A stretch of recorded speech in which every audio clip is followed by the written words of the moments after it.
Demi-Chan is an anime that caught my attention because they were trying to craft a story around monster girls that didn't involve brass butts or generic main characters. After the first episode, I was intrigued to see what they could do with this idea, and I wanted to watch the next almost immediately. I felt that Hikari and Takahashi were pretty solid characters that could help be the base for a great series. What it became to be was actually pretty interesting though. So let's get into it. Let's talk about Demi-Chan, and remember to get subscribed, like the video, and consider becoming a channel member. This is Interviews with Monster Girls, aka Demi-Chan. The series follows a biology teacher, Takahashi, as he interviews 4 teenage monster girls in a high school. He interviews them to learn about demi-humans and what they go through in a regular high school setting. What we have come to learn is that demi-humans have incredible amounts of hardships in their daily life, and to pile that on top of being teenagers, it's not an easy life or a simple one by any means. The series' monster girls are Hikari, a vampire, Machi, a Dullahan,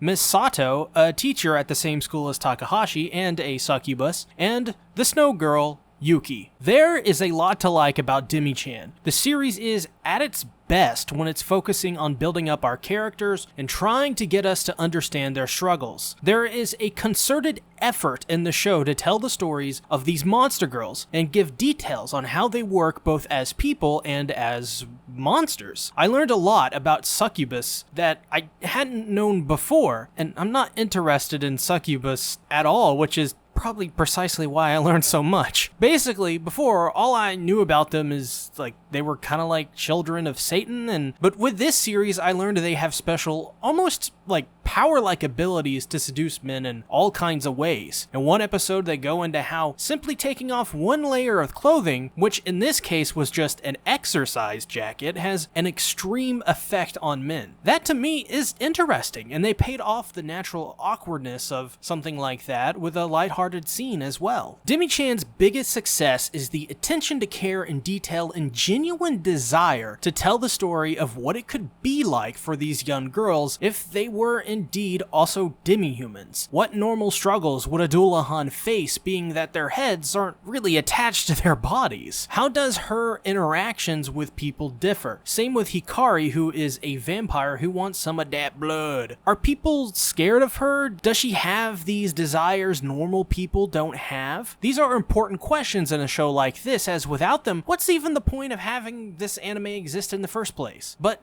Demi-Chan goes more in-depth on these topics than you would think. In many ways, Demi-Chan is like learning about another world and their cultures, their people's lives, and how similar or not similar it is to ours. It's just really fascinating and it's fun. But to be fair, I think the series' biggest downfall is some of these, the dates. I mean, it's not like it's a huge deal when you have these teenage girls hitting on a man in his 30s, but well, that came out weird. But then you have that man go and do the stereotypical monster girl thing. He stumbles into sexual situations with these girls. For Christ's sakes, he goes on a date with Machi in around episode 3 or 4. It's utterly ridiculous and crosses the line on what you should do in an anime like this, or, just as a person in general. I know it's common for Japan to sexualize little girls, and I'm not condoning that at all. It may be a different culture, but it's still not cool in the least. But Demi-Chan didn't need this in the show. It almost ruined some of the show in some few instances for me. These episodes have a common problem, in that they try and push these teenage girls into having feelings for Takahashi. Who wants to see any of this? I mean, who really gives a flippin' poop dude if Machi wants to kiss Takahashi on the cheek because Hikari did? Why did he let that happen to begin with, and why was Miss Sato, who was present in this conversation, may I add, let something like that slide? I don't know about you, but if I heard about a student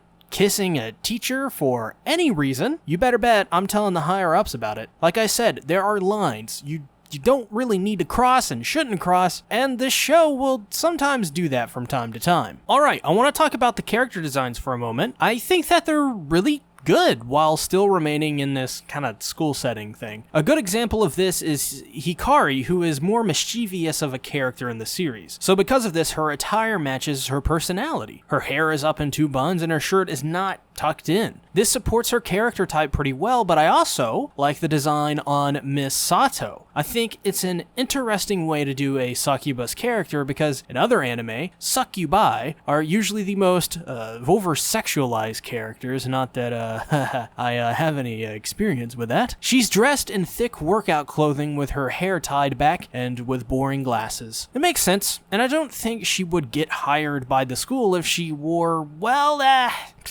regular succubus attire. Maybe, I don't know. We'll just leave it at that. In this series, it's the opposite because she doesn't want to be like those succubi people you often see. She's a reserved and quiet woman who has secluded herself from humanity in almost every way to not accidentally seduce someone. It's kind of depressing when you think about it long enough. Overall, though, I think the show does a good job of creating beautiful sets like backgrounds and great secondary characters that stand out with their designs and, memorable main character designs. Now, it's time to talk about an English dub, shall we? So, what did Funimation put together for this one? Well, it's pretty solid. The person behind ADR for this series really seemed to do this show some mighty fine justice. And the acting as well is really solid. They sound like their characters would sound like, so I think if you're out there looking for a good English dub, then this will be a good one to watch. That's for sure. As for the score, there's not too much to say on this, but I felt the score was effective in almost every way it was used. I'm not saying it was perfect or anything. To me, anime opening ending songs are either hit or miss with me, and these are pretty much forgettable tunes. They're basically your generic cookie-cutter opening and ending songs. As for how the score is used in the anime, like I said before, it's very effective. It helps set the mood and tone, and generally it's solid, if not pretty good at times. So yeah, credit for whoever did the score to this, because they were pretty good at scoring this anime, not gonna lie. In closing, Demi-Chan is a good attempt to make an anime based around demi-humans. It tries to take those common misconceptions of the monsters and the monster girl genre to take it and build something new. Maybe build a foundation for a season 2 that hasn't been announced yet, and it should. There should be a season 2 for this. Why isn't there? I don't know. Start the hashtag, where's Demi-Chan season 2?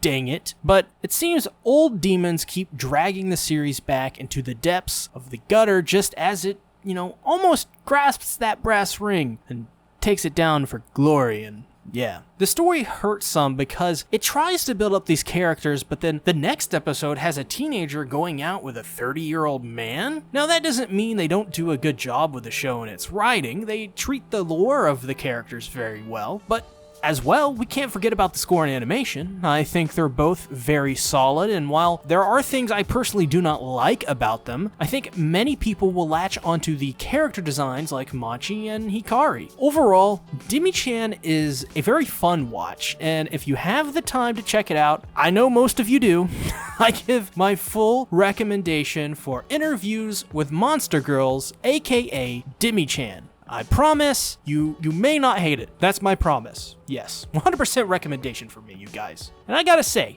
thanks for watching the video, but I really want to know what your thoughts on Demi-Chan are, so please put down in the comments below your thoughts on the series and if you want a season 2, because this is something I've wanted a season 2 of for so long. And the moment they announce a season 2, if it ever happens, I'm there, baby. I'm there day one. Pre-order, I'm showing up at GameStop for some reason, and I'll be there at midnight.